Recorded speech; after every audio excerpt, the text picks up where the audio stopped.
Hi friends, welcome back to my channel be happy. ಇವತ್ತು ದಂಟಿನ ಸೊಪ್ಪನ್ನ ಯೂಸ್ ಮಾಡಿಕೊಂಡು ತುಂಬಾ ಸುಲಭವಾಗಿರುವಂಥ ಹಾಗೆಯೇ ಒಂದು ಸ್ವಲ್ಪ ವಿಭಿನ್ನ ರುಚಿ ಇರುವಂತಹ ಒಂದು ಸಾಂಬಾರನ್ನ ಮಾಡೋಣ. ಯೂಶ್ವಲಿ ಮಾಡೋ ಅಂತಹ ಬಸ್ಸಾರು ಮತ್ತು ಮೊಸೊಪ್ಪು ಸಾರಿಗಿಂತನೂ ಇದು ಸ್ವಲ್ಪ ಡಿಫ್ರೆಂಟ್ ಆಗಿರುತ್ತೆ. ತುಂಬ ಚೆನ್ನಾಗಿರುತ್ತೆ, ಮಾಡೋಕ್ಕೆ ತುಂಬ ಈಸಿ. ಇದಕ್ಕೆ ಬೇರೆ ಯಾವುದೇ ಸೊಪ್ಪು ಅವಶ್ಯಕತೆ ಇಲ್ಲ, ಬರೀ ದಂಟಿನ ಸೊಪ್ಪು ಒಂದಿದ್ರೆ ಸಾಕು, ತುಂಬ ಚೆನ್ನಾಗಿರುತ್ತೆ. ಸೊ ಹೇಗೆ ಮಾಡೋದಂತ ನೋಡ್ಕೊಂಬರೋಣ. ಬಟ್ ಇನ್ನೂ ಯಾರೆಲ್ಲ ನನ್ನ ಚಾನಲ್ನ ಸಬ್ಸ್ಕ್ರೈಬ್ ಮಾಡ್ಕೊಂಡಿಲ್ಲ, ಪ್ಲೀಸ್ ಸಬ್ಸ್ಕ್ರೈಬ್ ಮಾಡ್ಕೊಳ್ಳಿ. ಈ ವಿಡಿಯೋನ ಲೈಕ್ ಮಾಡೋದು ಮರಿಬೇಡಿ. ಇದನ್ನು ಮಾಡೋದಕ್ಕೆ ಎಳೆದಾಗಿರೋಂತಹ ದಂಟಿನ ಸೊಪ್ಪಿನ ಎಲೆಗಳನ್ನು ಬಳಸ್ಕೊಳ್ತಾ ಇದ್ದೀನಿ. ದಂಟು ಅಂದರೆ ಅದರ ಕಡ್ಡಿ ಇರುತ್ತಲ್ಲ ಹಿಂದೆ, ಅದು ಬಳಸ್ಕೊಳ್ದೆ ಬರೀ ಸೊಪ್ಪು ಮಾತ್ರ ಯೂಸ್ ಮಾಡ್ಕೋಬೇಕು. ಈ ಸೊಪ್ಪನ್ನ ಒಂದು 2-3 ಸಲ ಚೆನ್ನಾಗಿ ವಾಶ್ ಮಾಡ್ಕೋಬೇಕು. ಇದಕ್ಕೆ ಬಿಡಿಸಿರೋ ಅಂತಹ 1 ಗಡ್ಡೆಯಷ್ಟು ಬೆಳ್ಳುಳ್ಳಿ, ಹಾಗೆಯೇ ಖಾರಕ್ಕೆ ಅಗತ್ಯ ಇರೋಷ್ಟು ಹಸಿರು ಮೆಣಸಿನ್ಕಾಯಿ, ನಾನೊಂದು 4ರಿಂದ 5 ಹಸಿರು ಮೆಣಸಿನ್ಕಾಯಿ ಯೂಸ್ ಮಾಡಿದ್ದೀನಿ. ಒಂದು ಸ್ವಲ್ಪ ಉಪ್ಪನ್ನ ಹಾಕಿಬಿಟ್ಟು ಇದನ್ನು ಸ್ವಲ್ಪ ಬೇಯಿಸ್ಕೋಬೇಕು. ಹಾಗೆ ಓಪನಾಗಾದರೂ ಬೇಯಿಸ್ಕೊಳ್ಳಿ, ಇಲ್ಲಾಂದರೆ ಈ ಥರ ಕುಕ್ಕರಲ್ಲಿಟ್ಟು ಒಂದೇ ವಿಷಲ್ ಸಾಕಾಗುತ್ತೆ.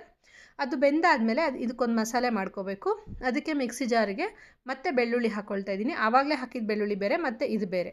ಬೆಳ್ಳುಳ್ಳಿ, ಸ್ವಲ್ಪ ಹುರಿಗಡಲೆ ಮತ್ತು ಗಸಗಸೆ, ಹಾಗೆಯೇ ಸ್ವಲ್ಪ ತೆಂಗಿನ ತುರಿ ಸೇರಿಸ್ತಾ ಇದ್ದೀನಿ. ಖಾರಕ್ಕೆ ನಾವು ಬೇಯಕ್ಕೆ ಹಾಕಿದ್ವಲ್ವ ಮೆಣಸಿನ್ಕಾಯಿ, ಆ ಮೆಣಸಿನ್ಕಾಯಿನ ಆರಿಸಿ ತಕ್ಕೊಂಡು ಆ ಮೆಣಸಿನ್ಕಾಯಿನ ಹಾಕ್ಕೋಬೇಕು. ಹಾಗೆಯೇ ಸ್ವಲ್ಪ ಕೊತ್ತಂಬರಿ ಸೊಪ್ಪು ಹಾಕಿ ಇಷ್ಟನ್ನು ರುಬ್ಕೊಂಡು ಮಸಾಲೆ ರೆಡಿ ಮಾಡ್ಕೋಬೇಕು. ಮತ್ತು ಈ ಮಸಾಲೆನ ಒಂದು ಪಾತ್ರೆಗೆ ಹಾಗೆ ಶಿಫ್ಟ್ ಮಾಡ್ಕೊಳ್ಳೋದು. ಇದನ್ನೇನು ಮತ್ತೆ ನಾವು ಒಗ್ಗರಣೆ ಹಾಕಬೇಕು ಆ ಥರ ಎಲ್ಲ ಏನಿಲ್ಲ.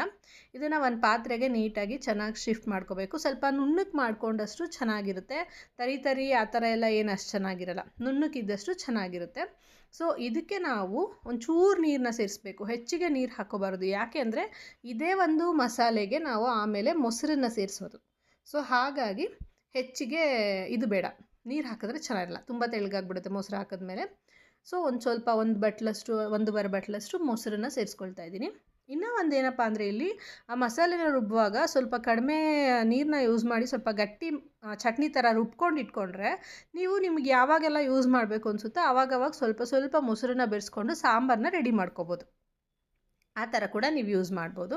ಸೊ ತುಂಬ ಚೆನ್ನಾಗಿರುತ್ತೆ. ಈ ಒಂದು ಸಮ್ಮರ್ಗೆ ತುಂಬ ತಂಪಾಗಿರುತ್ತೆ. ಮುದ್ದೆ ಜೊತೆಗಂತೂ ತುಂಬಾ ಒಳ್ಳೆ ಕಾಂಬಿನೇಷನ್ ಅಂತ ಹೇಳ್ಬೋದು. ತುಂಬ ಚೆನ್ನಾಗಿರುತ್ತೆ ಇದ್ರ ಜೊತೆ ಮುದ್ದೆ ತಿಂದರೆ.